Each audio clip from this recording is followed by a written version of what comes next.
So hey guys, welcome back to my channel. അപ്പോൾ ഇന്ന് കുറച്ച് ഇൻട്രസ്റ്റിംഗ് ആയിട്ടുള്ള അപ്ഡേറ്റുമായിട്ടാണ് ഞാൻ വന്നിരിക്കുന്നത്. അപ്പോൾ ഒട്ടും സമയം കളയാതെ നമുക്ക് ഫസ്റ്റ് അപ്ഡേറ്റിലേക്ക് പോകാം. സോ ഇന്നത്തെ ഫസ്റ്റ് അപ്ഡേറ്റ് എന്താണെന്ന് വെച്ചാൽ അല്ലു അർജുൻ നായകനായി എത്തുന്ന പുഷ്പ 2 ആണ്. ഇപ്പോഴും ഈ പടത്തിന്റെ ഷൂട്ടിംഗ് ഒന്നും കംപ്ലീറ്റ് ആയിട്ടില്ല. അതിന് കാരണം ഈ പടത്തിന്റെ നായകനായിട്ടുള്ള അല്ലു അർജുൻ പടത്തിന്റെ ഡയറക്ടറായിട്ടുള്ള സുകുമാരുമായിട്ടുള്ള ചെറിയ സ്വരച്ചേർച്ച കാരണമാണെന്നാണ് ന്യൂസ് വരുന്നത്.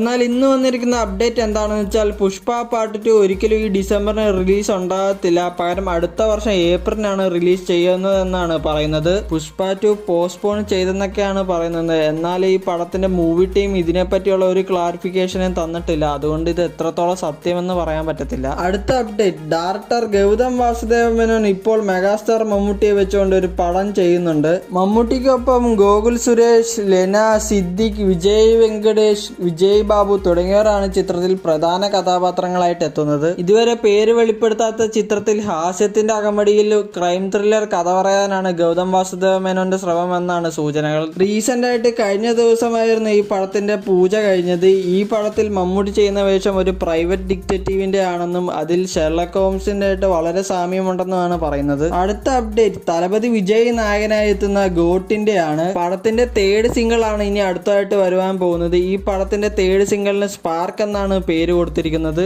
അതുകൂടാതെ ഈ പാട്ടിൽ ശ്രുതി ഹാസനാണ് വോയിസ് നൽകിയിരിക്കുന്നത്. അതുപോലെ തന്നെ ആക്ട്രസ് തൃഷ ഈ ഗോട്ട് പടത്തിലെ കാമിയോ റോളായിട്ട് എത്തുന്നുണ്ടെന്നും പറയുന്നു. മറ്റൊരു അപ്ഡേറ്റ് എന്താണെന്ന് വെച്ചാൽ ഡയറക്ടർ വെങ്കട് പ്രഭു റീസെന്റ് ആയിട്ട് അജിത് കുമാറിനെ മീറ്റ് ചെയ്ത ന്യൂസാണ് ഇപ്പോൾ സോഷ്യൽ മീഡിയയിൽ സ്പ്രെഡ് ആവുന്നത്. ഈ മീറ്റപ്പിലൂടെ അജിത്തിന് ഗോട്ടിന്റെ തേർഡ് സിംഗിൾ ഇഷ്ടപ്പെട്ടെന്നും അതുകൊണ്ട് തന്നെ തലപതി വിജയനെ വിളിച്ച് അഭിനന്ദനങ്ങൾ അറിയിച്ചെന്നുമാണ് പറയുന്നത്. അപ്പോൾ ഇതൊക്കെയാണ് ഗൈസ് ഇന്നത്തെ അപ്ഡേറ്റ്. അപ്പോൾ അടുത്ത അപ്ഡേറ്റ് വരുന്നവരെ ഗുഡ് ബൈ.